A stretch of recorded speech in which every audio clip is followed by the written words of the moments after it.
Paper cut. She realized that she might end up alone forever. How many was it by now? 4 or 5 men she rejected that evening. This one was very well dressed and seemed polite. Why not? "Wait!" she beckoned the young blonde man leaving the bar. He turned around and stared directly into her soul with his lapis lazuli blue eyes. "Wait, let's have that drink, but only one, and you are paying, of course." "Of course." His smooth voice was like a warm embrace. She caught a whiff of his scent as he sat down next to her. The oriental woody musk fragrance evoked a timeless journey in her mind. Suddenly she wasn't at the dingy old dive bar in the middle of Manhattan. She was transported to an old place, a place long forgotten, a more civilized time where the words gentleman and lady had an actual meaning. "What are you drinking, love?" His booming but quite soothing voice snapped her out of her daydream. "A vodka martini," she replied while inspecting his hands. "Ah, a fan of 007, I gather." "Mine is stirred, not shaken," she answered while still staring at his hands. Hands that hadn't seen a day of hard labor, she thought, and yet still stained with a black substance. It is quite unusual for a man to be so well dressed and have stained hands. "Barkeep, 2 vodka martinis, please," he shouted. "Why are your hands dirty? Is this how you approach ladies in bars? Sharply dressed, thank you for not putting on a tie, by the way, hair all slicked back, smelling amazing, and didn't wash your hands?" The bartender placed the 2 drinks in front of them. "I didn't catch your name, milady." He didn't even acknowledge her question while raising the glass. "Elise." "Such a wonderful name, Elise. I always loved Beethoven." "If I had a penny for every time I've heard that phrase." "Ah, but unlike the thousands of men saying that, I knew Beethoven personally." "Ha, you did, huh? So you are immortal then?" "A little bit, yeah," smiled the man. "And how was good old Ludwig back in the day?" "Well, to be honest, he didn't quite hear very well when we met, so I had to shout everything I was saying. Quite unfortunate. I don't like shouting. It's so uncivilized. But he was great overall, though looking grumpy most of the time.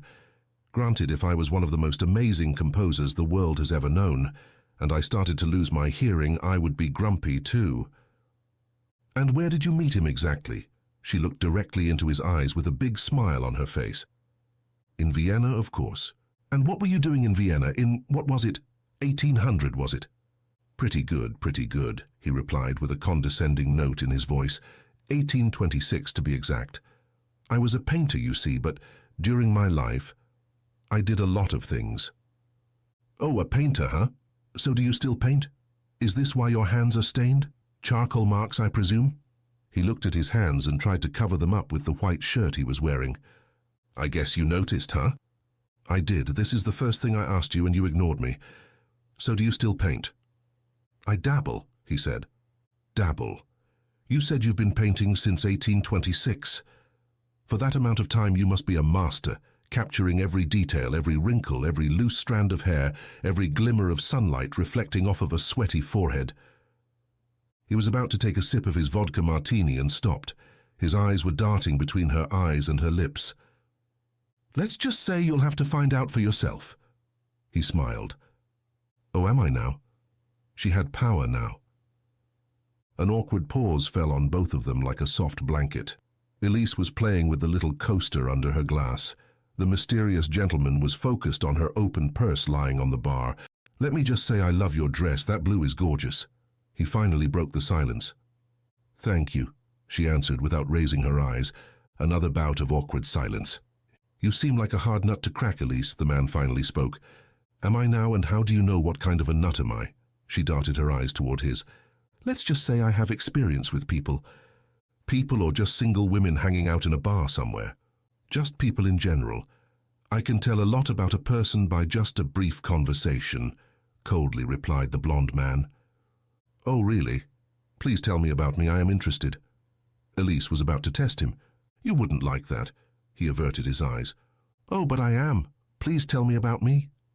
"Your name is Elise," he started. "Yeah." His eyes darted towards hers. She understood it very clearly. She won't interrupt him again. "As I was saying, your name is Elise, long brown hair, brown eyes, not so expensive dress. Though it looks expensive, you can tell that it's a knockoff, but let's blow past that.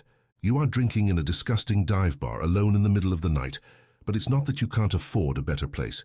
You like it here. You did fairly decently in high school, but nothing special. You graduated from university just because it was the right thing to do, and you hated it every single second. Then, after a string of bad relationships, you decided to move to the big city, the city of dreams. New York. If you can make it here, you can make it anywhere, is that right? You found a decent job which you grew to hate, but still do, because it brings a decent amount of money. Your main problem is that you try and test men, test how smart they are, how charming they are, how rich they are. Overall, you are a bit materialistic, but deep down, you are as soft and gooey as uncooked creme brulee. You dream of someone who will call you out on your bullshit and make you a happy little housewife. Spends his time off work worshipping you because you are the love of his life. You are middle-of-the-road smart, certainly not stupid, but you give the impression that you read a lot of books. But in fact, the last book you read was 5 years ago, and you don't remember the title of it or who wrote it. When I came to you 15 minutes ago to introduce myself, you didn't even look me in the eye because you are tired of men trying to sleep with you and you just ignored me. Or you are just plain arrogant. Then something happened. As I started to leave, you remembered that conversation you had with Cecilia from accounting and the thing she said. What was it?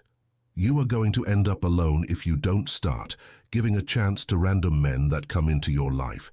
That was it. Oh, and why were you talking to Cecilia in the first place? You were worried that she might find out that you've been skimming some money off the top of every single order of Persian rugs that you complete because your boss denied you that promotion a couple of years ago. And you feel entitled to some of the money you make for the big, evil corporation, right? But that is beside the point. You are arrogant, your beauty is disarming, no doubt about that, but you are so self-absorbed that you never even asked me for my name, and I've been sitting here for almost 20 minutes now. I think that is about all of it. If you like, I can go into more detail. He finally stopped talking. Elise was shocked. She was completely paralyzed. Breathing heavily, she couldn't take her eyes off him. How? How is it possible that he knows all of those things? Is this some sort of prank? What is going on? The blonde man was smiling, seemingly happy with himself. He took a slow sip of his vodka martini and gave Elise a sideways glance. How? She stuttered.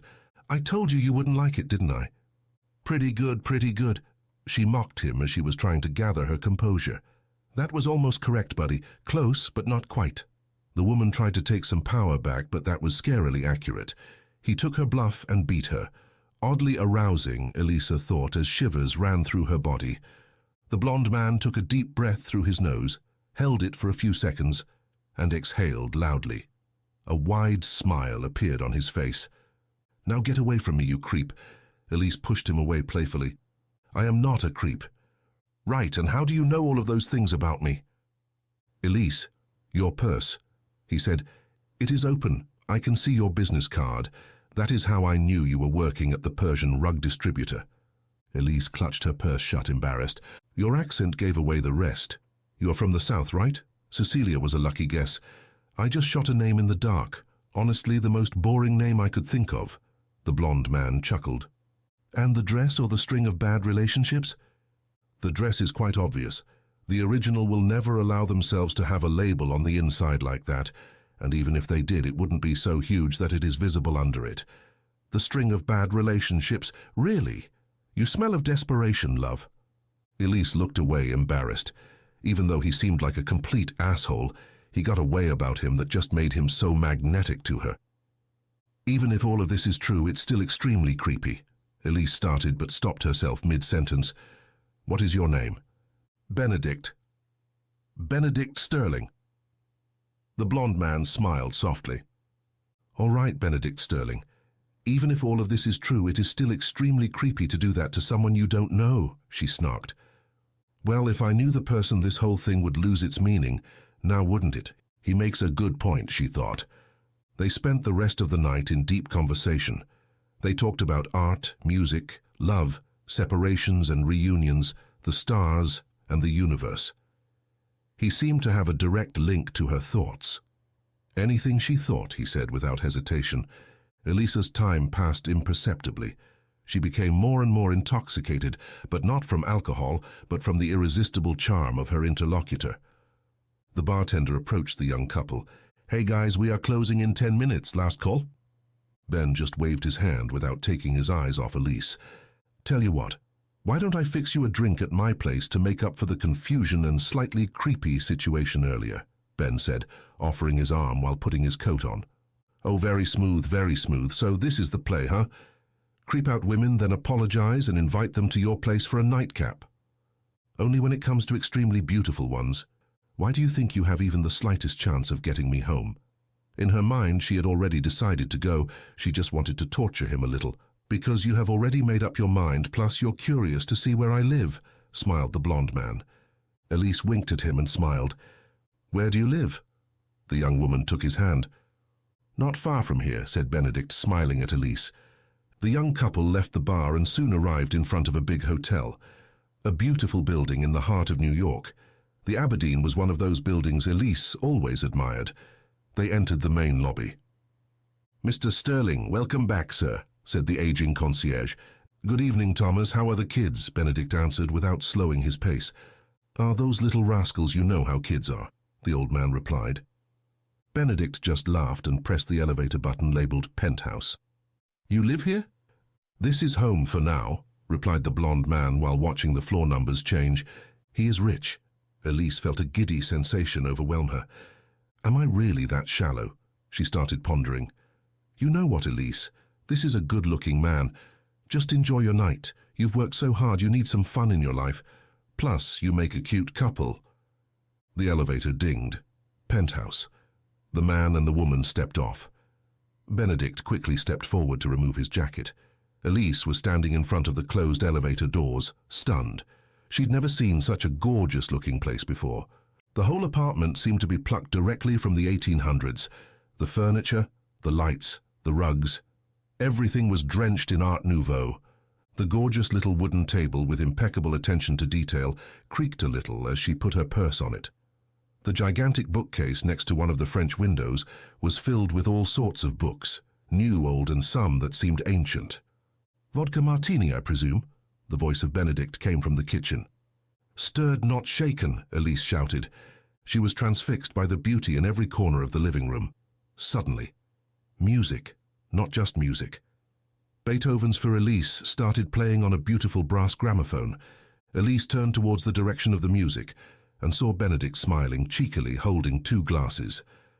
"Benedict!" "Ben, please. And come on, it's fun and beautiful," replied the man while handing her a glass. "Cheers to beauty," he said. The clink of 2 glasses filled the room for a second. Elise took a few steps and gently sat on the beautiful purple upholstered sofa beside her. "I didn't expect that at all," she said while feverishly looking around. Her gaze stopped at a gorgeous tall floor lamp. Right underneath the lamp was etched something. A family crest, maybe. "He comes from old money," she thought. "You like my little place?" asked Benedict while sitting next to her, removing one of the dark purple fringe cushions from the sofa. "It is phenomenal," Elise uttered, while not looking at him. "Seriously, what do you do for a living?" "Come on, I'll show you." He made a gesture to follow him. Elise followed the man through a long corridor that was filled with all kinds of portraits. Family members, beautiful women and men in regal poses. There was something odd about those portraits. They seemed to follow her with their eyes. She stopped in front of one and tried moving her body quickly side by side to confirm that a blonde girl's eyes were following her. They did. Elise was shocked. "Neat trick, huh?" "What?" the woman replied, startled. "See how my cousin's eyes are following you?" asked Ben. "That is so creepy. It's as if she is alive," answered Elise, looking back at the portrait of a young blonde woman sitting on the grass under a sprawling oak tree. "That is a technique taught to me by my mentor. I call it soul's eyes. You paint the eyes as if a small portion of the soul is embedded into the portrait," calmly explained the man. "Fascinating." Elise exhaled and stepped away from the portrait. At the end of the corridor was bright, soft white light. "Over here," the man said while stopping under an astonishing stained glass archway depicting a rose bush.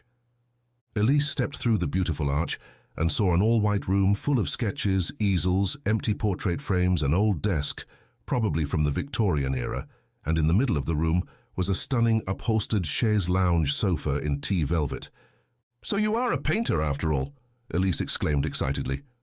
"You got me," shrugged the man while trying to remove the charcoal smudges off of his hand with an old towel rag. "May I?" The young woman made a gesture towards the sketches layered on top of the desk. Ben just nodded. Elise picked up the pieces of paper and started to look through them. Every single one seemed to be of a similar pose. A woman lying down on a red chaise lounge. Different poses, but the same composition. Strangely enough, there were splotches on all of the sketches as if someone had poured drops of water on them while sketching. Elise started to flip through them faster and faster. Her heartbeat quickened. "Do you like them?" The soothing voice of Ben came behind her. "Huh? Ouch." While turning to look at him, Elise cut herself on the edge of one of the sketches. A crimson drop fell on a blank piece of paper on the desk. "Paper cut! Paper cut!" She dropped all of the sketches on the floor, jumping up and down and shaking her hand. "Let me see," said Ben, taking her hand. "It hurts!" cried the woman. I know it won't hurt in a bit, I promise," calmly said the man while leading Elise to the red chaise lounge. Elise plopped down. She was feeling dizzy and disoriented. Something was wrong. "I am not feeling very well," she mumbled, but her speech was slurred. Did you drug me?"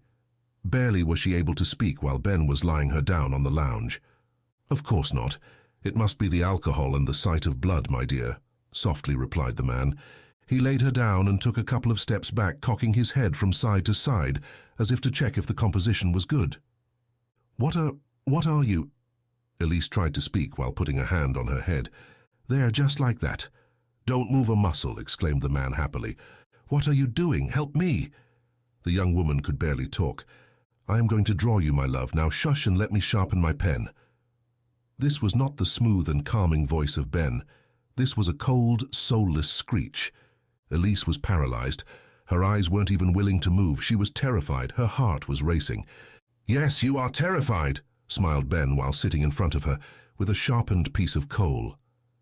He took a deep breath through his nose, held it for a second, and exhaled with a huge grin on his face. "Dear sweet Elise, I am what you humans call a soul-eater. But I am so much more than what your insignificant imagination can comprehend. I feed on your terror, your fear, your anguish. I did drug you. You were right about that. But just enough so your mind is completely conscious and you can experience every single drop of terror that courses through your wretched flesh. This is my favorite delicacy. Pure, unadulterated horror. Now don't worry about your pretty little body. I won't do anything to it. I won't stoop so low and take advantage of it. Plus, I am a civilized man. I don't indulge in such low desires." The voice of the blonde man was coming from the deepest, darkest parts of the beyond. His eyes, no longer blue, had turned into completely black, glistening marbles. Salivating over the sketch he was doing, he could barely contain his excitement. "What have I done? Am I going to die here?" Elise's mind was racing. She was screaming in her mind, but outwardly, not a single solitary sound was coming out. "Ah, I see." The creature raised his head towards the terrified woman. "Yes, you will die here, but not in the way you imagine. See, when I am finished with my sketch, which let me tell you is turning out amazing, your soul is going to slowly start to disintegrate. Every bit of it is going to float away, every memory gone. Every good feeling is dead. Every sliver of hope and happiness disappears. All gone, until you remain an empty husk, a flesh bag of blood and bones. Then it's just a matter of time for me to dispose of you." "Why me? What did I do?" Elise was screaming in her mind. "Because I was hungry," roared the creature. "and you were there, ripe for the taking. Now quiet your mind. You are distracting me," said the unearthly being while focusing on his sketch again. "What did I do to you?" Elise's brain was rushing, trying to find a way to escape. The young woman tried to remember what her father taught her when she realized. She could barely remember her father. Did she ever have a mother? Her father, what was his name? Where was she born? Where did she go to university? Did she even have friends? "Almost there." A distorted grin appeared on the creature's face. A long, spiky tongue was fighting for freedom in his mouth, trying to escape the warm clutches of the sharp and pointy teeth. "What am I doing here?" Elise thought. "What is that creature over there? Why is it drooling all over this paper? Who am I?" The young woman's mind went blank. The last thing she ever saw was a tall, blonde, grotesque creature standing over her. Eyes as black as midnight, long, sharp teeth, a smile from ear to ear. The last thing she heard was an otherworldly voice saying, "I'll call this one Paper Cut." Darkness. Elise's heart stopped beating. The next morning the elevator dinged. The doors opened and a brass cart on wheels entered the apartment, being pushed by the concierge. "Mr. Stirling?" A blonde man in black silk pajamas entered the room. "Good morning, Thomas. What do we have for breakfast this morning?" said the man with a soothing voice. "Eggs Benedict with English muffin, just how you like it, sir. Some fruit and a soft creme brulee," Thomas replied while he was making the table for breakfast. "Excuse me, sir, will the young miss like something for breakfast?" "Oh, she left, Thomas. She left yesterday. Didn't you see her on her way out?" calmly answered Ben. "No, sir, I must have missed her. That is a shame, though. She was quite a looker," smiled the old man. "She was, wasn't she?" nodded Ben. "If you need anything else, sir, let me know." "Thank you, Thomas. I will. Give my best to the kids." "Thank you, sir, I will." As the old man was walking away from the breakfast table, he caught a glimpse of a freshly drawn portrait on the floor. It was of a woman sitting alone in a dingy bar, dressed in a long blue dress with luscious brown hair and dark eyes. She was looking over her shoulder at Thomas. As the concierge made a couple of steps, he thought her eyes were following him. He stopped to take a better look. "Neat trick, huh?" A voice came from behind the man. "Excuse me, sir? See how my cousin's eyes are following you?" asked Ben.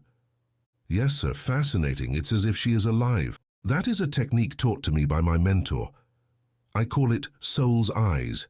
You paint the eyes as if a small portion of the soul is embedded into the portrait," calmly explained the man. "Gorgeous work, sir." Slight shivers crept all through the old man's body. The concierge entered the elevator. Ben's gaze was fixed on the door. The blonde man took a deep breath through his nose, held it in for a second, then exhaled loudly. "Oh, Thomas, that was delicious." The end.